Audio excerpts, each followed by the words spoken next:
எல்லாருக்கும் வணக்கம்.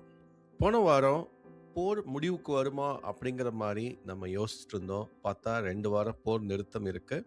ஸோ இந்த 2 வாரத்துல ஒரு சில பங்குகள் ரொம்பவே சீப்பா வந்து இப்போ பவுன்ஸ் ஆயிட்டுருக்கு. அதனால அந்த மாரி அரிய வாய்ப்பு தர்ற 10 பங்குகள நம்ம ஸ்விங் ட்ரேடிங்க்கு பார்க்க போறோம். வாங்க வீடியோக்குள்ள போலாம். மார்க்கெட் டைரக்ஷன் இந்த வாரம் மட்டும் இல்லாம, இந்த மாசம் இன்னும் வரும் மாசங்கள் கூட ஈரான், யுஎஸ்ஏவோட இந்த கரண்ட் கான்ஃப்ளிக்ட்ட நோக்கி தான் இருக்கு. ஸோ பேச்சுவார்த்தை சக்சஸ்ஃபுல்லா முடிஞ்சு இவங்க போர நிறுத்திட்டாங்கன்னா, மார்க்கெட் சூப்பரா சியர் பண்ணும். நெறைய பங்குகள் ரொம்ப அதிகமா மேல போறதுக்கு வாய்ப்பு இருக்கு. இது வந்து பெஸ்ட் கேஸ் சினாரியோ அப்படின்னு சொல்லலாம். வொர்ஸ்ட் கேஸ் சினாரியோ அப்படின்னு பார்த்தீங்கன்னா, சப்போஸ் இவங்க பேச்சுவார்த்தை தோல்வியில முடிஞ்சு, திரும்ப இவங்க அடிச்சுக்க போறாங்க அப்படின்னா, அது ரொம்ப மோசமான விளைவுகளை தரும். இன்ஃபாக்ட் ஆயில் கிரைசிஸ இன்னும் மோசமாக்கிரும். ஸோ இது எல்லாத்தையும் பேஸ் பண்ணி இருக்கிறதால, நம்ம லாங் டெர்ம் வியூ இருந்தா மட்டும் தான் ஒரு சில பங்குகள்ல இறங்குறது ரொம்ப நல்லது.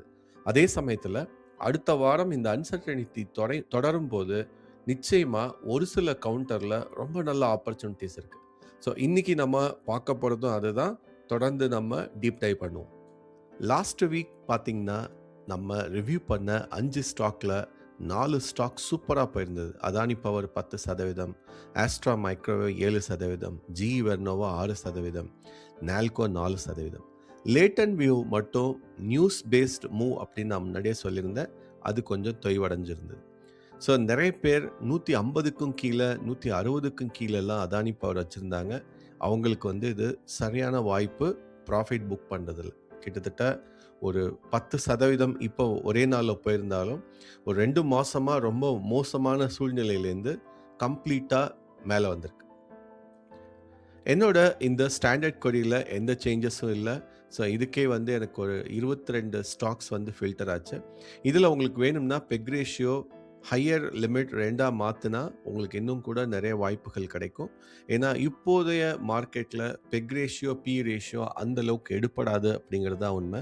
ஏன்னா, லாங் டெர்ம் வேல்யூஷனுக்கு தான் நம்ம அத பார்க்க முடியும். ஸோ மத்தபடி ஸ்விங் ட்ரேடிங்க்கு ஒரு சிலது எதெல்லாம் ரொம்ப மேல போயிருக்கோ, அது இன்னும் மேல போக அதிக வாய்ப்பு இருக்கு. ஸோ இதுலேருந்து வர ரிசல்ட்ல ஒரு 7 தவிர, நான் ஒரு 2லேருந்து 3 ஸ்டாக் அவுட்சைட் தி கொரி ரிசல்ட் செட்லேருந்து எடுத்திருக்கேன். அது என்னன்னு பார்ப்போம். ஃபர்ஸ்ட் கம்பெனி பார்த்தீங்கன்னா, அவந்தி ஃபீட்ஸ். இது வந்து கிட்டத்தட்ட ஒரு 800% ஒரு சூப்பரான வால்யூம் ஸ்பைக் பார்த்தேன் ஃப்ரைடே. ஸோ ஏதாவது வெரி ஸ்பெசிஃபிக் ரீசனா அப்படின்னு என்னால நியூஸ்ல செக் பண்ண முடியல. உங்களுக்கு தெரிஞ்சா ஏதாவது சொல்லுங்க. பட் மத்தபடி இதோட ஃபண்டமெண்டல்ஸ் எப்பவுமே ரொம்ப நல்லா இருக்கு. ஏன்னா வந்து இந்த ஷ்ரிம்ப், ப்ரான் இதெல்லாம் வந்து எக்ஸ்போர்ட் பண்றதுல, முக்கியமா சீ ஃபுட் எக்ஸ்போர்ட் பண்றதுல இவங்க வந்து ஒரு தனி மார்க்கெட் ஷேர் வச்சிருக்காங்க. ஸோ கொஞ்ச நாளா இந்த ஸ்டாக் நல்லா தொய்வடைஞ்சு கீழ வந்திருந்தது போன வருஷம். அதுக்கப்புறம் பார்த்தீங்கன்னா, ரொம்ப நல்ல மூவ்ல இப்போ கிட்டத்தட்ட வந்து ஒரு 52 வீக் ஹை க்ளோஸரா போயிட்டுருக்கு. ஸோ இப்ப இது இன்னும் பிரேக் அவுட் ஆயி மேல போகுதா அப்படின்னு சொல்லி நெக்ஸ்ட் வீக் பார்க்கணும். செக் பண்ணுவோம். Next company power finance. Power ஃபினான்ஸும், ஆர்இசியும் மெர்ஜ் ஆக போறதா ஒரு நியூஸ் இருக்கு. ஸோ இப்போதைக்கு இது வந்து ஒரு பாசிட்டிவ் மொமெண்டம்லயே போயிட்டுருக்கு. ஸோ வால்யூமும் அதிகமாயிட்டிருக்கு. நல்ல ஒரு ஆர்எஸ்ஐ தொடர்ந்து இருந்துகிட்டே இருக்கு. ஸோ இந்த பையிங் பிரஷர், அதாவது பையர்ஸ் அதிகமா இருக்கிறதால பையிங் பிரஷர் இருந்துகிட்டே இருக்கு. ஸோ இது மெர்ஜ் ஆனா எந்த அளவுக்கு பாதிப்பு வரும்? வெதர் பவர் ஃபினான்ஸ்க்கு ப்ராஃபிட்டா? ஆர்இசிக்கு ப்ராஃபிட்டா? அப்படிங்கிறது வந்து நம்ம தனியா பார்க்க வேண்டிய ஒரு சூழ்நிலை. ஸோ இப்போதைக்கு இதோட இன்ட்ரின்சிக் வேல்யூவும் ரொம்ப நல்லா இருக்கு. 888, புக் வேல்யூ 385, கரண்ட் பிரைஸ் 435. இதெல்லாம் பார்க்கும்போது, இது 1 ஆர் 2 வீக்ஸ்லயே இதோட 52 வீக் ஹையான 444 உடைச்சிட்டு மேல போகும் அப்படின்னு எதிர்பார்க்கிறேன். அவசியம் இத வாட்ச் லிஸ்ட்ல வைங்க. வார் முடிவுக்கு வந்தா அதிகமா பயனடைய போற ஒரு சில பங்குகள்ல போர்ட்ஸ், அப்புறம் ஸ்பெஷல் எக்கனாமிக் ஜோன் சம்பந்தமான பங்குகள் நிச்சயமா இருக்கும். அதுல அதானி போர்ட்ஸ் இப்போ வந்து ஒரு நல்ல ஆப்பர்ச்சுனிட்டில இருக்கு. ஸோ இந்த ஸ்டாக்கோட ஃபண்டமெண்டல்ஸ் இல்லாம இந்த பிசினஸோட ஃபண்டமெண்டல்ஸே ரொம்ப சூப்பரா இருக்கு. ஸோ அப்படி பார்க்கும்போது 1475லேருந்து 1500 தாண்டி ரொம்ப ஃபாஸ்ட்டா இத முன்னேறதுக்கு நிறைய வாய்ப்பு இருக்கு. ஸோ அடுத்த வாரம் நம்ம அவசியம் கவனிக்க வேண்டிய பங்கு. பிஎஸ்சி போன வாரம் நான் டெக்னிக்கலா பார்க்கும்போது ஹையர் ஹை, ஹையர் லோஸ் வந்து டச் பண்ணி ரொம்ப ஃபாஸ்ட்டா மேல போயிட்டு இருந்தது. இது இன்ஃபாக்ட் இதோட 52 வீக் ஹைக்கு ரொம்ப க்ளோஸரா இருக்கு. ஸோ என்ன கேட்டா இது 3330 அடுத்த வாரம் தாண்டி புது 52 வீக் ஹைய நிச்சயமா செட் பண்ணிரும் அப்படிங்கிறது என்னோட நம்பிக்கை. ஸோ பொறுத்திருந்து அடுத்த வாரம் பார்ப்போம். ரீசென்ட் டைம்ல நான் எஸ்ஐபி பண்ணி ரொம்ப அதிகமா ஆர்வம் காட்டுற ஒரு கம்பெனி எதுன்னா, லார்சன் அண்ட் டூப்ரோ எல்என்டி. என்ன ரீசன்னா, இது எப்போதுமே மேல போயிட்டு இருந்த இந்த பங்கு, இந்த வார் சிச்சுவேஷன்ல மட்டும் தான் கொஞ்சம் தொய்வடைஞ்சு கீழ வர ஆரம்பிச்சது. ஸோ இது வந்து ஒரு நல்ல ஆப்பர்ச்சுனிட்டியா பார்க்குறேன். இன்ஃபேக்ட் நெறைய மியூச்சுவல் ஃபண்ட்ல இந்த கம்பெனி நிச்சயமா இருக்கும். இருந்தாலும் ஒரு ஸ்டெபிலிட்டி நம்ம போர்ட்ஃபோலியோல கொண்டு வரணும். அப்புறம் லாங் டெர்ம்க்கும் நல்ல ஒரு வருமானம் வேணும் அப்படின்னா, இது வந்து ஒரு நல்ல பங்கு. அந்த மாரி தேர்வு செய்றதுக்கு. அது மட்டும் இல்லாம, இப்போ உள்ள சிச்சுவேஷன்ல ஒரு நல்ல பவுன்ஸ் இருக்கிறதால ஸ்விங் ட்ரேடிங்க்கும் நல்லா இருக்கும் அப்படின்னு நெனைக்கிறேன். உங்க கருத்துக்கள இந்த ஸ்டாக் பத்தி ஏதாவது இருந்தா சொல்லுங்க. நிச்சயமா நம்ம அடுத்த வாரம் கவனிக்க வேண்டிய ஒரு பங்கு. லூமேக்ஸ் ஆட்டோடெக் கிட்டத்தட்ட ஆல் டைம் ஹைல இருக்கு. ஸோ நல்ல வால்யூம் இருக்கிறதால இங்கேருந்து அது பிரேக் அவுட் ஆகி இன்னும் அதிகமான ஒரு புது ஆல் டைம் ஹை, புது 52 வீக் ஹையை செட் பண்ணுறதுக்கு நிறைய வாய்ப்பு இருக்குது. அவசியம் அடுத்த வாரம் நிச்சயமாக பிரேக் அவுட் ஆக போகிற இன்னொரு பங்கு. போர் சமயத்தில் எல்லா பேங்கிங் ஸ்டாக்கும் பயங்கரமாக அடி வாங்கிட்டு இருந்தது.